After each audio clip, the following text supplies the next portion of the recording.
Hi everybody! Today I am doing a review of this Manfrotto monopod. So this is the XPro aluminum 4-section fluid video monopod with the FluidTech Base.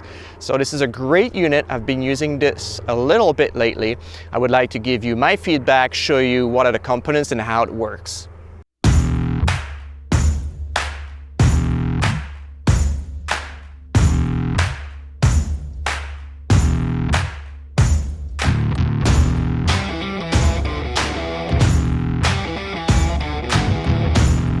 Okay, let's talk a bit about the specs. We'll start top down. So here I have a 3/8 and a 1/4 inch screw. So if you do press, the actual 3/8 goes down and you have a 1/4 inch. You can mount whatever you want on this.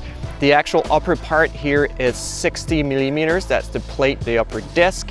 So this is a fairly, I won't say overly heavy, but it's 1200 grams. It's not the lightest, it's not carbon fiber, it's aluminum, but you know, it is what it is.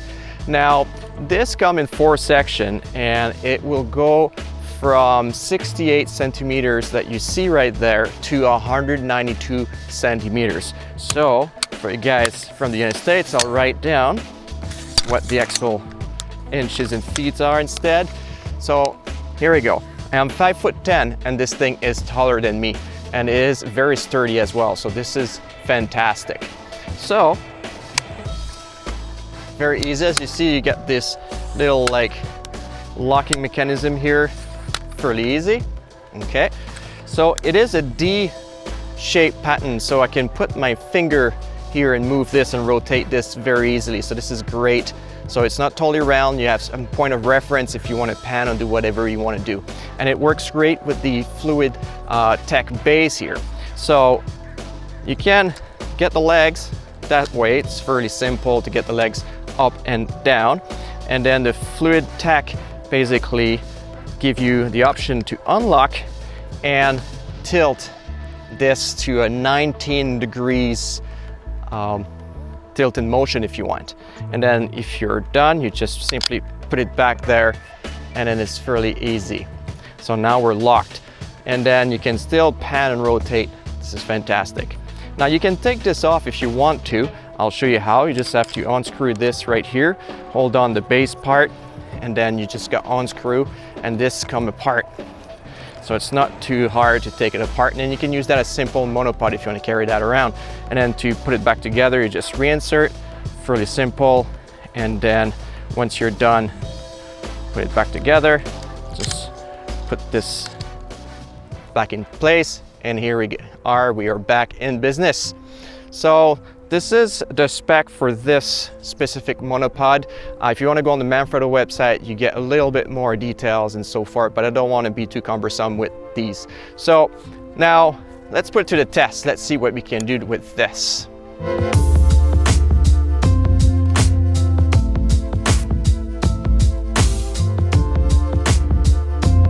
Let's take a look at a few applications where you can use the monopod and how good it is for what it's meant to be used for. So you can take a look at this setup I have right now, the Canon 7D and the Canon 100-400, both first generation. This is a fairly heavy combo, which served me well in wildlife photography and filming subjects that were in a distance. So it gets heavy after a while if I use a strap, whatever I use. So I like to have something like a tripod or something like this to go along with this setup. Now, the monopod works great. I can attach the camera straight, or the lens I should say straight, onto this monopod.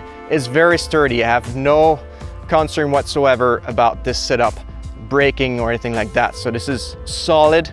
So now what I can do if I want to is take my fluid base, unlock it. That gives me this 19 degrees range of motion. Then I can just bring this up to my height. And here we go, I can shoot quite a bit.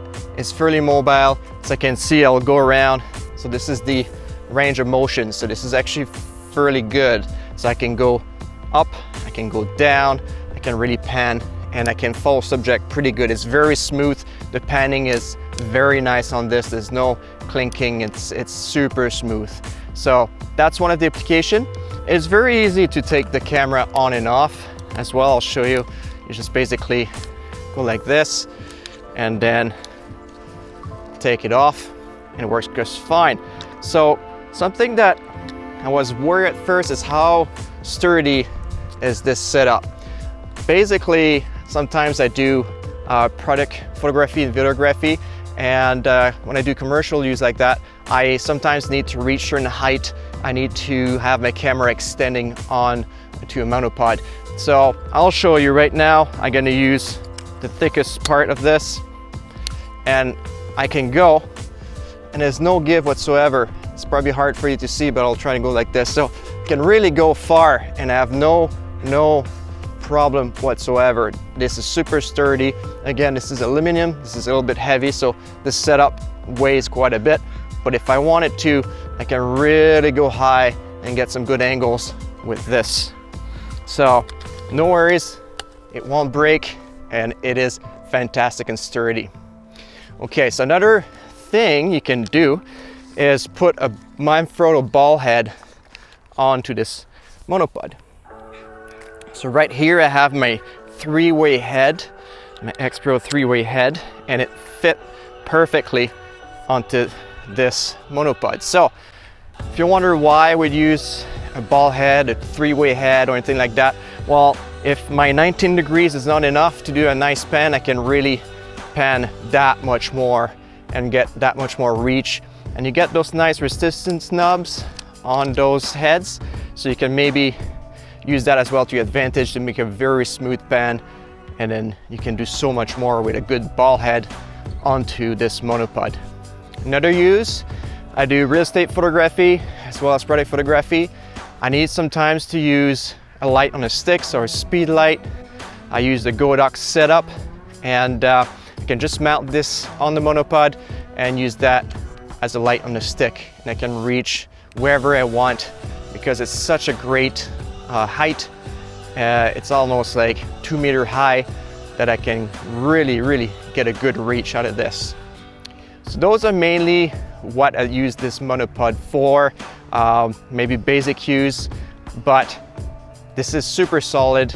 I have no complaint whatsoever with the D-ring. I can really pan. I have a good feel where things are. I can use it with the D-ring on my thumb here, and then really smooth. So hopefully this was useful if you were in the market for a monopod or looking at this unit. It's well priced for what it is, in my opinion. You can go with a cheaper monopod, but maybe you won't trust if you have a heavy kit, if you extend it. Maybe you won't have the same height, and maybe you won't have the same panning system, which I really like on this monopod. All right, so if you like this video, give me a thumbs up. If you didn't like it, give me a thumbs down. If you have any questions, put those in the comments below. If you'd like me to cover something else, please let me know. And until next time, I wish you a good day.